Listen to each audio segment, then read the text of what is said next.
अब हम लोग अध्याय 4 समांतर श्रेणी के अंतर्गत प्रश्नावली 1 को सॉल्व करेंगे। प्रश्नावली 1 का क्वेश्चन नंबर फर्स्ट है, देखिए दी गई समांतर श्रेणी का प्रथम पद और सारांतर है।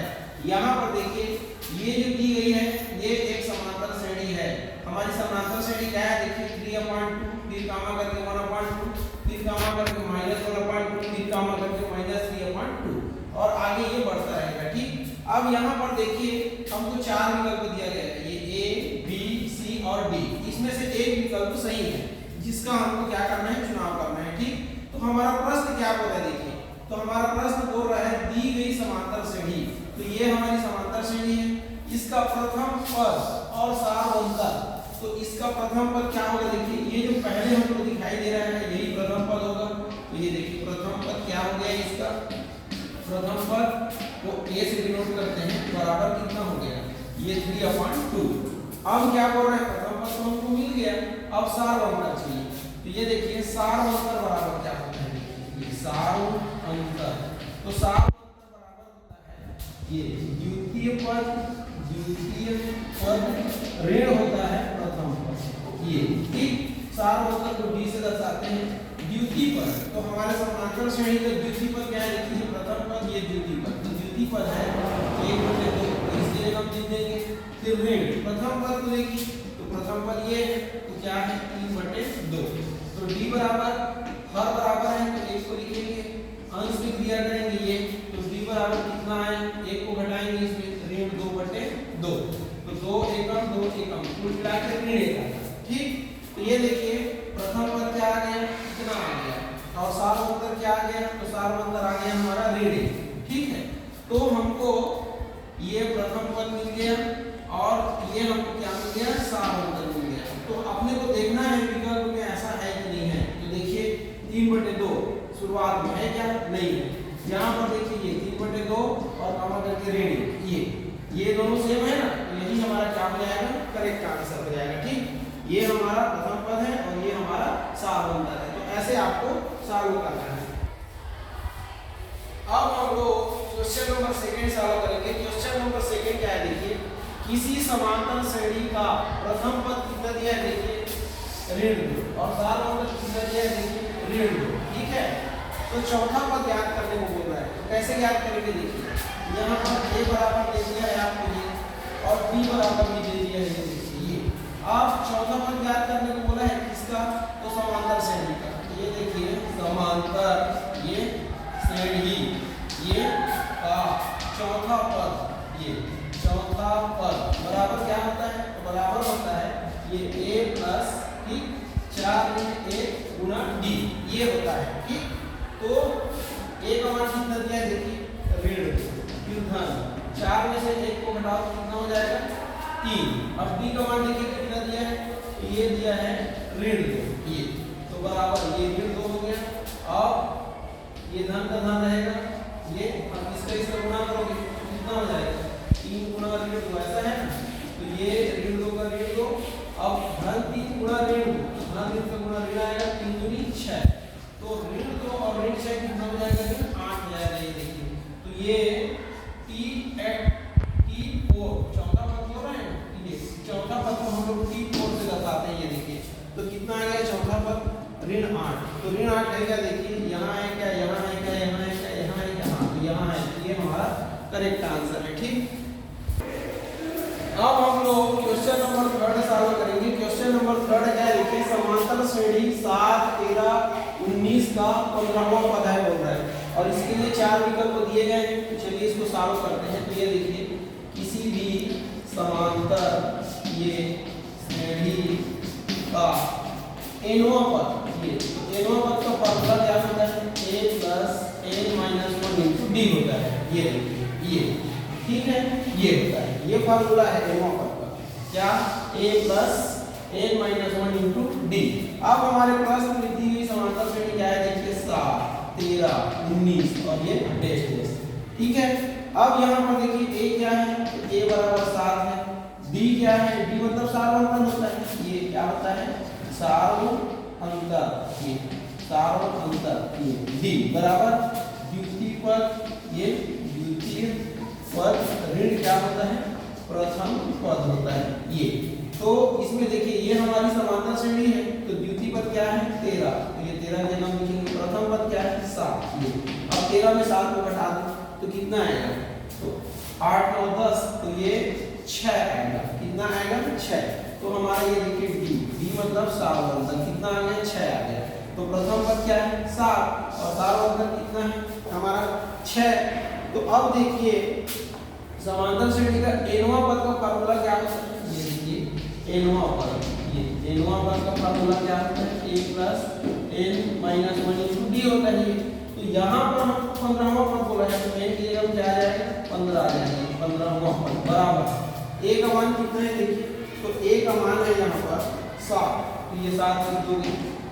फिर n का मान 15 है, फिर और b का मान कितना है 6, ये देखिए तो बराबर 7 इसमें घटा दो, ये 14 गुना 6, ये 7 गुना 14 गुना 6 करो, ये 14 गुना 6, 6 24 की 4 हासिल है, 2 6 9 6 6 2 8, ये 84। अब 84 में 7 को जोड़ो तो कितना आएगा 91। ये देखिए हमारा 15वां पद क्या आ गया 91। तो 91 है क्या देखिए, ये ऑप्शन ए में है, ये हमारा करेक्ट आंसर हो जाएगा। ठीक, अब हम लोग क्वेश्चन नंबर 4 को सॉल्व करेंगे। 4 से क्या बोल रहे देखिए, समांतर श्रेणी 3 8 13 18 का कौन सा पद कितना है बोल रहा है देखिए 78 है बोल रहा है। ठीक, तो हम लोग लिख लेंगे ये माना ये समांतर श्रेणी ये है ना क्या है 3 8 13 18 बेस का एनवां पद, ये एनवां पद कितना है 78 है, ये मान लीजिए। ठीक, एनवां पद ये कहने का मतलब ये एनवां पद तो कितना मान लिए हम लोग 78 मान लिए। ठीक, अब देखिए सूत्र से, ये कहाँ से सूत्र से समांतर श्रेणी का, ये समांतर श्रेणी का एनवां पद ये बराबर क्या होता है, तो होता है a plus n minus 1 into D होता है। तो समांतर श्रेणी का एनवां पद को हमको दे दिया, कितना दे दिया देखिए 78, तो यहाँ पर 78 लिख देंगे बराबर। अब हमारे समांतर श्रेणी में देखिए प्रथम पद क्या है, ये प्रथम पद है हमारा, ये तो प्रथम पद कितना है 3। ठीक, अब n माइनस 1, अब d, तो d कैसे ज्ञात करेंगे, द्वितीय पद में प्रथम पद को क्या कर देंगे घटा देंगे, तो d बराबर कैसे हो जाएगा 8, ये ऋण कितना हो जाएगा 3, तो d का मान 8 के 3 घटेगा कितना आएगा 5, तो ये देखिए यहाँ 5 हो गया। अब ये 78 का 78 3 इधर आएगा, ऋण 3 हो जाएगा बराबर n माइनस 1 इंटू 5, ये 78 में 3 घटाओ कितना हो जाएगा 75 हो जाएगा। ये देखिए 78 में 3 घटाओगे ये 5 और ये 75 हो गया बराबर हो जाएगा n माइनस 1 इंटू 5, ये ठीक है।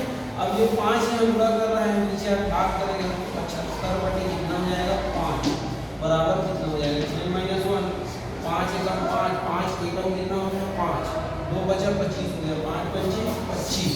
तो ये देखिए ये 15 बराबर कितना आया n माइनस 1। ठीक है, तो माइनस 1 को इधर ले आओ तो 15 ये इधर आके धन हो जाएगा बराबर n, या कर किसी को लिख सकते हैं n बराबर ये 15 धन 1, ये तो n का मान कितना है 15 1 16, ये देखिए आ गया।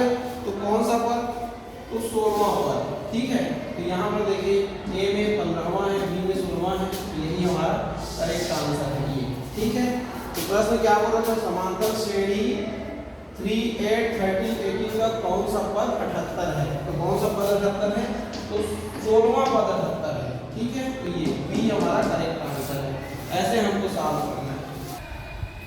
अब हम लोग नेक्स्ट क्वेश्चन सॉल्व करेंगे। नेक्स्ट क्वेश्चन में क्या बोल रहे देखिए 27 24 और 21 का कौन सा पद शून्य है बोल रहा है। ठीक, तो सीधा सीधा मान लेंगे, माना एनवां पद क्या है शून्य है, ये मान लीजिए। ठीक, इसको लिखेंगे कैसे T ये ऐसा।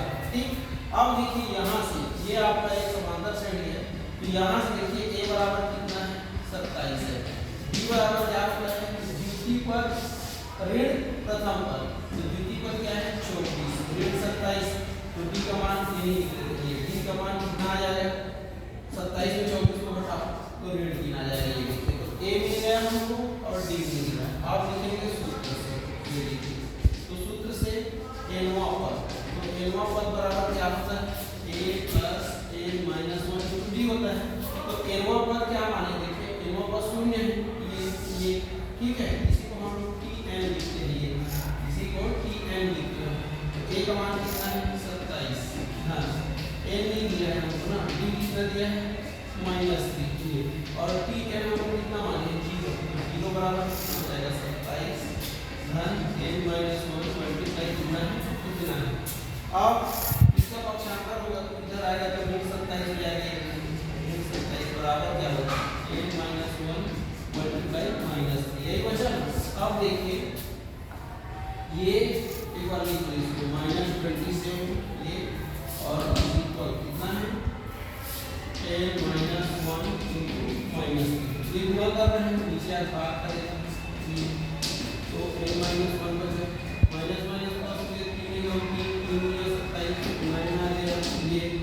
अब अथवा करके आप इसको ऐसा लिख सकते हैं, इसको इधर और इसको इधर, तो n बराबर ये n बराबर ये इधर आ जाएगा तो 9 प्लस 1 हो जाएगा तो n का मान हो जाएगा 10, ठीक है। तो कौन सा 10वां पद, तो क्या बोला तो देखिए 27 24 21 का कौन सा पद शून्य है, तो कौन सा पद शून्य है 10वां पद, तो लिख सकते हैं मतलब 10वां पद का मान शून्य है, ये ऐसे हम लिख सकते हैं, ठीक।